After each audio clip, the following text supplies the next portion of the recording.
Anna Ioannovna, also spelled Anna Ivanovna and sometimes anglicized as Anne, was regent of the Duchy of Courland from 1711 until 1730 and then ruled as Empress of Russia from 1730 to 1740.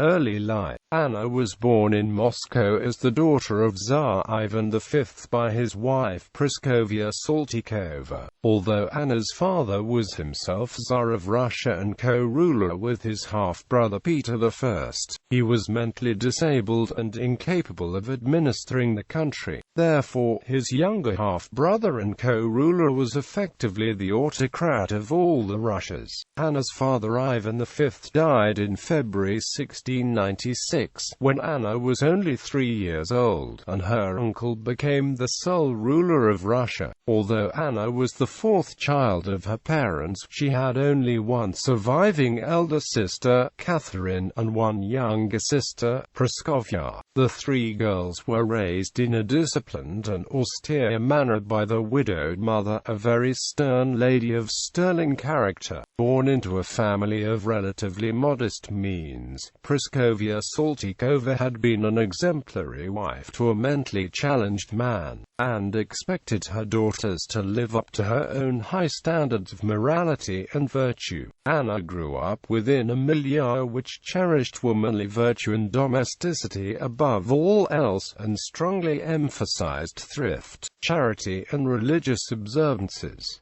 Her education consisted of French, German, religious texts and folklore, leavened with some music and dancing. As she grew older, she developed into an obstinate girl, with a mean streak, earning her the nickname Ivanovna the Terrible. Anna was famed for her big cheek, which, as shown in her portraits, says Thomas Carlyle, was comparable to a Westphalian ham. In time, her uncle Peter the Great ordered the family to move from Moscow to St. Petersburg. This meant a change of not just location but also society, and this had a significant effect on Anna. She greatly enjoyed the splendor of court and the lavishness of high society, which was very different from the austerity preferred by her mother. Wedding and widowhood. In 1710, Peter the Great arranged for the 17-year-old Anna to marry Frederick William, Duke of Courland, who was the same age as her. Her wedding was held on a grand scale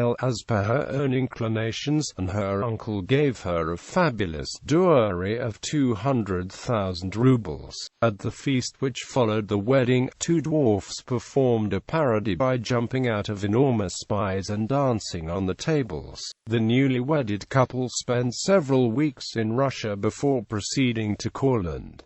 Only 20 miles out of St. Petersburg, on the road to Courland, Duke Frederick died. The cause of death was uncertain. It has been attributed variously to a chiller to the effects of alcohol. After her husband died, Anna proceeded to Jelgava, the capital of Courland, and ruled the province for almost 20 years, from 1711 to 1730. During this period, the Russian resident, Peter Bestujev, was her advisor. She never remarried after the death of her husband, but her enemies said she conducted a love affair with Ernst Johann von Biron, a prominent courtier, for many years. Accession. In 1730, Tsar Peter II died childless at a young age. His death rendered the main line of the Romanov dynasty extinct, which had ruled Russia for over a century.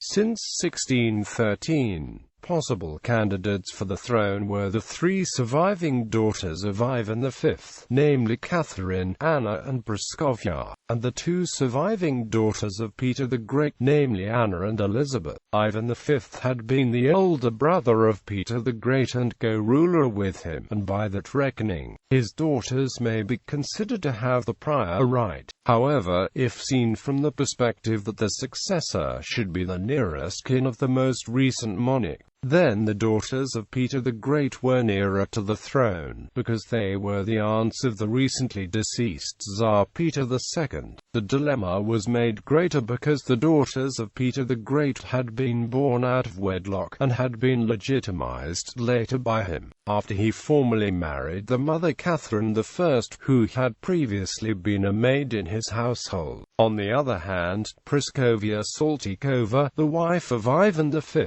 had been a nobleman's daughter and a devoted wife and mother. Moreover, she had been a lady greatly respected for her many virtues, not least her chastity. Finally, the Russian Supreme Privy Council led by Prince Dmitry Golitsyn selected Anna, the second daughter of Ivan V, to be the new Empress of Russia. She was selected in preference to her elder sister Catherine, even though Catherine was at the time resident in Russia whereas Anna was not. There were some reasons for this. Anna was a childless widow and there was no immediate danger of an unknown foreigner wielding power in Russia. She also had some experience of government, because she had been administering her late husband's Duchy of Courland for almost 2 decades. Catherine, on the other hand, was married to the Duke of Mecklenburg-Schwerin. She was now separated from him and living in Russia, but this was in itself disgraceful, and whether her husband was present or absent, his existence could raise problems at her very coronation. His intervention at some later point could hardly be prevented, especially since Catherine had a daughter by him, and being a ruling prince of ancient lineage, he would not be as amenable to the council's advice as a Russian princess.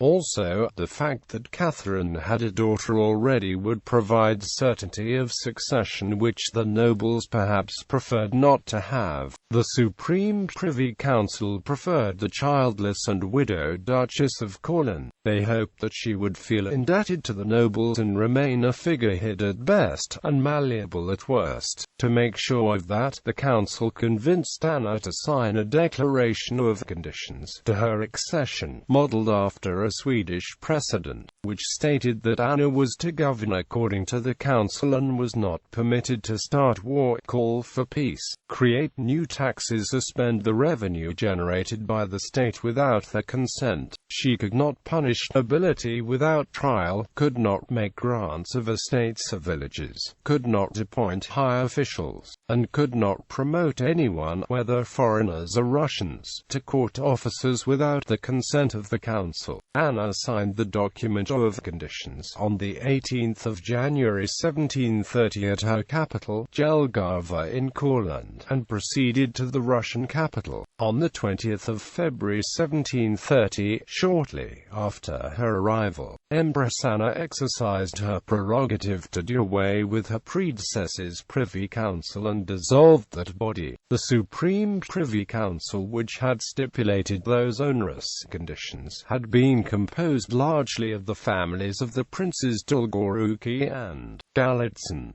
Within a matter of days, another faction rose at court which was opposed to the domination of these two families. On the 7th of March 1730, a group of people belonging to this faction arrived at the palace and petitioning the empress to repudiate the conditions and assume the autocracy of her predecessors. Among those who urged Anna to do so was her elder sister Catherine. Anna duly repudiated the document of conditions, and for good measure sent some of the framers of the document to the scaffold, and many others to Siberia. She then assumed autocratic powers and ruled as an absolute monarch, in the same fashion as her predecessors' policies. Anna continued lavish architectural advances in St. Petersburg. She completed a waterway that began construction under Peter the Great and called for seafaring ships to accompany this new canal and continue naval expansion. Cadet Corps. Anna founded the Cadet Corps in 1731, 1 year after coming to the throne. The Cadet Corps was a group of young boys starting at the age of 8 being trained for the military. There was a very rigorous training program, and this also included all the schooling that was necessary for someone to be in an important position in the military. As time went on, though, the program was later improved by other emperors and empresses, such as Catherine the Great. They began to include the arts and sciences into the schooling, rather than just the knowledge that is considered necessary for only a career in the military. Academy of Science. Started by Peter the Great, Anna continued to fund the Russian Academy of Science. The point of this school was to further the sciences in Russia and to help bring the country that was so far behind up to where the Western countries were. Some of the sciences that were taught were mathematics, astronomy, and botany. The Academy of Science was also responsible for a lot of the expeditions, specifically to the Bering Sea. The Bering Sea expedition is one of the more famous ones that was done by the Academy of Science. While they were trying to find out if America and Asia had been at one point connected, they also studied Siberia and its people. These studies were used long after they returned from Siberia. But there were also some troubles for the scientists. Oftentimes, the government and the church would meddle in the funding and their experiments, changing the data to how they wanted to see it. This school of science was very small, never exceeding a population of 12 students in the university and barely over 100 in the secondary school. But still it was a huge step forward for education in Russia. Many of the teachers and professors were imported from Germany, bringing more of a Western feeling to what the students were learning about. Some of the students to learn from these German professors later became advisors or teachers to some of the future leaders, such as Catherine the Great's tutor Adorjirov. During Anna's reign, the Academy of Science began to include the arts into the program, for not only was there not a school for the arts yet, but Anna was a firm supporter of the arts. Theatre, architecture, engraving, and journalism were all added to the curriculum. During this time, the foundations of what is now the world-famous Russian ballet was laid down as well.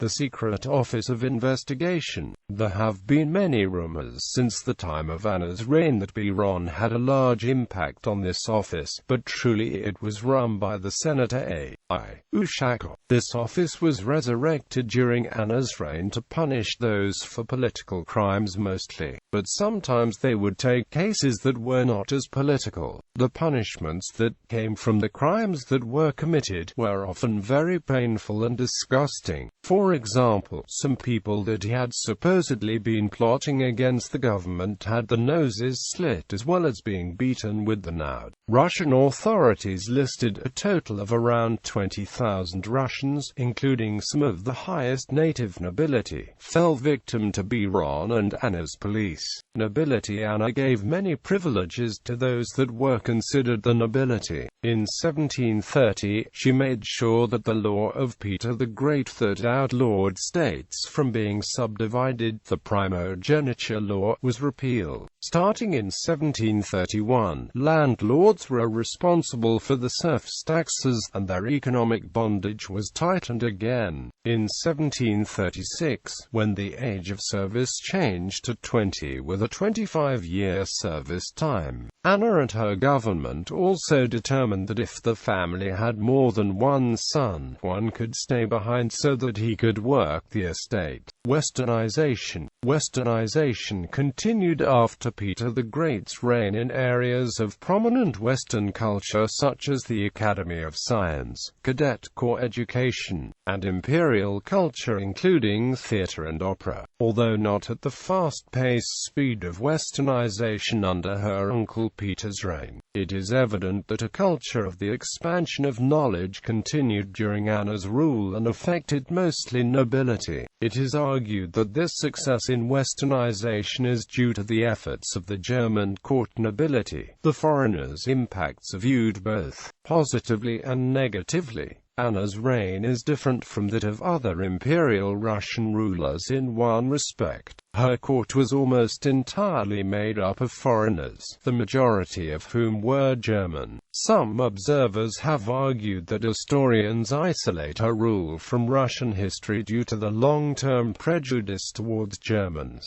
towards whom Anna seems to have had a soft corner. There is a lot of mention of Germans throughout the reign of Anna. For example, she often gave them ruling positions in her cabinet and other important decision-making positions. This was because she had very little trust in the Russians. It was because of this strong German influence in government that many Russians came to resent them. Foreign affairs. During Anna's reign, Russia became involved in two major conflicts, the War of the Polish Succession and the Turkish Wars. In the former, Russia worked with Austria to support Augustus II's son Augustus against the candidacy of Stanislaw Leszczynski, who was dependent on the French and amiable with Sweden and Turkey. Russia's involvement with the conflict was quickly over, however, and the 1736–39 Crimean War was much more important. In 1732, Nader Shah had forced Russia to return the lands in northern mainland Persia that had been taken during Peter the Great's Russo-Persian War. This Treaty of Resht furthermore permitted an alliance against the Ottoman Empire, the common enemy, and, in any case, the provinces of Shirvan, ULAN, and Mazandaran had been a net drain on the imperial treasury for the entirety of their occupation. 3 years later, in 1735, conforming to the Treaty of Ganja, the remainder of the territories taken more than a decade earlier from Persia in the North Caucasus and South Caucasus were returned as well. The war against the Turks took 4.5 years, 100,000 men, and millions of rubles. Its burdens caused great stress on the people of Russia, and it only gained Russia the city of Azov and its environs. Its effects, however, were greater than they first appeared. Osterman's policy of southern expansion prevailed over the 1711 Peace of Prague signed by Peter the Great. Munich had given Russia its first campaign against Turkey that had not ended in crushing disaster and dissipated the illusion of Ottoman invincibility. He had further shown that Russia's grenadiers and hussars could defeat twice the number of janissaries and spahis. The Tatar hordes of the Crimea had been exterminated, and Russia's signal and unexpected successes greatly increased its prestige within Europe. The Russians also established a protectorate over the Khan of the Kyrgyz, sending officers to assist his short-lived conquest of Khiva. A Chinese embassy to her court at St. Petersburg was the only one ever dispatched to Europe through the late 19th century. Relationship with Biron. After being widowed weeks after her wedding, Anna never remarried. As Empress of Russia, she enjoyed the power she held over all men, and may have thought that marriage would undermine her power and position. Nevertheless, Anna's reign is often referred to as the Age of Biron, after her German lover Ernst Johann Biron. Historians aver that Biron not only had strong influence on Anna's domestic and foreign policies, but also that at times he wielded power solely, without reference to the empress. Anna was attracted to Biron's personal charm, and he proved to be a good companion to her, but his name became synonymous with cruelty and terror. In public perception, these negative qualities became the hallmark of Anna's reign. Death and succession. As her health declined, Anna declared her grandnephew, Ivan VI, should succeed her, and appointed Biron as regent. This was an attempt to secure the line of her father, Ivan V, and exclude the descendants of Peter the Great from inheriting the throne. It was recorded that she had an ulcer on her kidneys.